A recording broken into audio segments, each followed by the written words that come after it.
आइएगा, प्रणाम करते हैं मातृभूमि को, आपके गांव की मातृभूमि भोलेनाथ के चरणों में, जहां ये पतित पावनी भगवान की पावनमयी कथा का आप सभी भक्त रसपान कर रहे हैं। देखिए, मैंने कल भी बताया था कि भागवत कथा एक मनोरंजन का साधन नहीं है। आवाज बढ़वा दो थोड़ी, बात सुनी की। ये वो भगवान की कथा है जिसको सुनने से, मात्र सुनने से, और ये कृष्ण और ऋतिक भगवान की कथा में भी सत्य का दान करें, जिस कथा को सुनने से हमें मोक्ष की प्राप्ति हो जाती है, ऐसी कथा है वो भगवान की।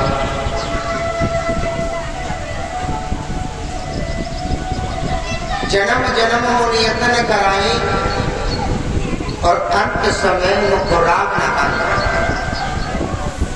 जब मनुष्य का अंतिम समय होता है ना, तो वो लाख कोशिश भी करे तब भी भगवान का नाम नहीं ले पाता।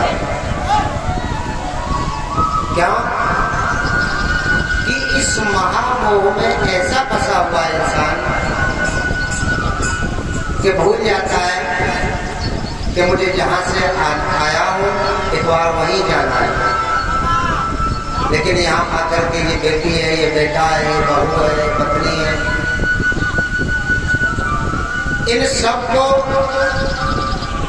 मोह, माया, क्रोध, अहंकार, इनको नष्ट करने के लिए श्रीमद् भागवत कथा कराई जाती है। हमारे आपके प्रति जो मौत का डर है ना, डरते हैं, मृत्यु से डर सबको लगता है। उस मृत्यु से डर को, भय को दूर करने के लिए भागवत कथा होती है। ये वो भगवान की पावनमयी कथा है।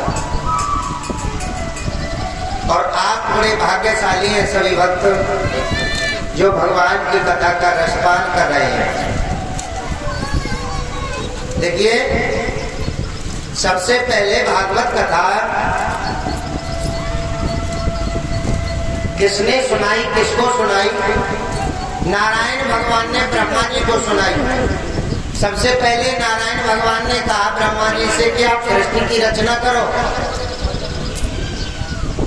ब्रह्मा जी ने कहा कि मैं सृष्टि की रचना करूंगा, कभी ऐसा ना हो कि मुझे अहंकार हो जाए।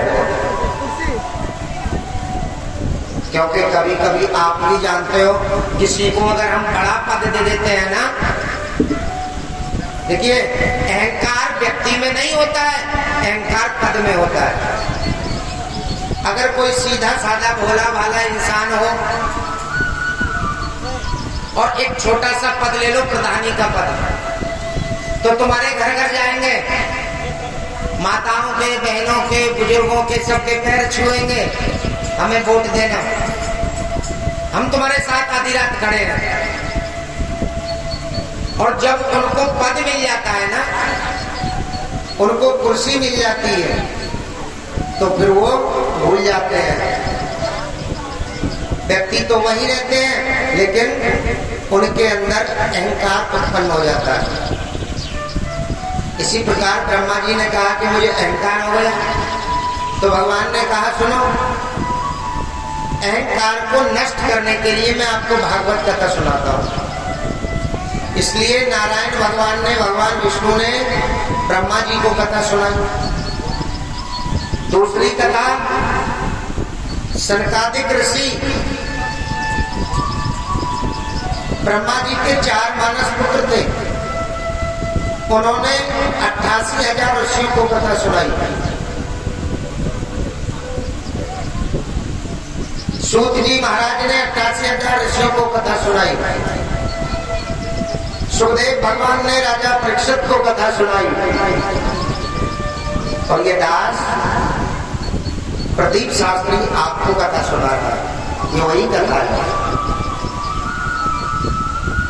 अच्छा, कौन कौन माताएं आज अन्न लेकर के आई? हाथ ऊपर खड़े करें, कौन कौन लेकर? ये नलाइन बीच में जो बैठी है, कोई बात नहीं है, पता ना होगा, हो सकता है कल नहीं आई हो। हाँ, अन्न जरूर लाया करो प्रतिदिन। अन्न लाने से आपने सुना कथा में, अन्न लाने से क्या क्या होता है? अन्न लाने से